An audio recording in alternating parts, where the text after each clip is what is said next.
Hi friends, నేను మీ lucky world. ఈరోజు ఎంతో రుచికరమైన క్యారెట్ ఫ్రై ఎలా చేస్తారో చూపించబోతున్నానండి. చాలా అంటే చాలా సింపుల్. క్యారెట్ని మామూలుగా తినడానికి పిల్లలు అయితే ఇష్టపడరు కదా. మనం ఇలా కర్రీస్లో, శాండ్విచెస్లో అలాంటి వాటిల్లో యాడ్ చేసామంటే వాళ్ళకి తెలియకుండానే వాళ్ళు క్యారెట్ తినడం ఇష్టపడతారు. మా లక్కీకి అయితే విడిగా తినడం ఇష్టం ఉండదండి.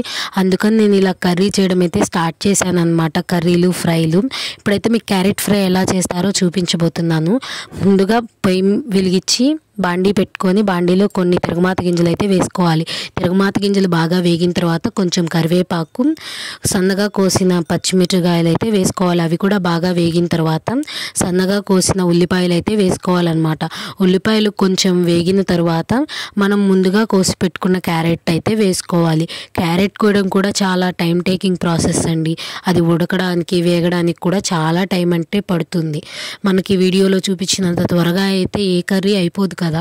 మనం అక్కడ ఉండి చేస్తేనే అది అయిపోతుంది. ఇలాగే క్యారెట్ వేసిన తర్వాత కొంచెం సేపు అయితే కలరి తిప్పుకోవాలండి. కొంచెం మూత పెట్టుకుంటే కొంచెం సేపు అయితే క్యారెట్ అనేది మగ్గుతుందనమాట.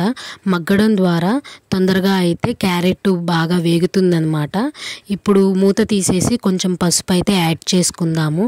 పసుపు వేసుకున్న తర్వాత ఒకసారి మళ్ళీ తిప్పుకోవాలి.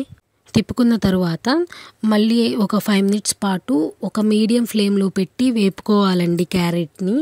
మనము క్యారెట్ ఈవెన్గా కోయం కాబట్టి చిన్న ముక్కలు ఏమన్నా ఉంటే తొందరగా మాడిపోయే అవకాశం ఉందన్నమాట. అందుకని మధ్య మధ్యలో కలుపుకుంటూ ఉండాలి క్యారెట్ ముక్కలను అయితే. ఇప్పుడు రుచికి సరిపడినంత ఉప్పు అయితే యాడ్ చేసుకోవాలండి.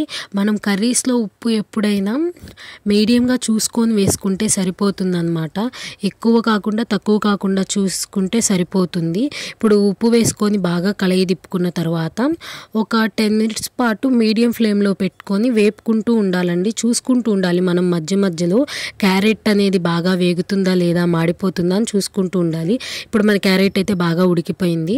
ఇప్పుడు ఇందులో రుచికి సరిపడినంత కారం అయితే వేసుకోవాలి. కారం వేసుకుంటే ఎంతో రుచికరమైన క్యారెట్ ఫ్రై అనేది రెడీ అయిపోతుందండి. ఈజీ అంటే ఈజీ, చాలా అంటే చాలా సింపుల్గా చేసుకోవచ్చు. మీరు కూడా ఈ రెసిపీని ట్రై చేసి మన ఛానల్లో కామెంట్ అయితే చేయండి. మన ఛానల్ని చూస్తూనే ఉండండి. సబ్స్క్రైబ్ కూడా చేసుకోండి. Thanks for watching my videos friends.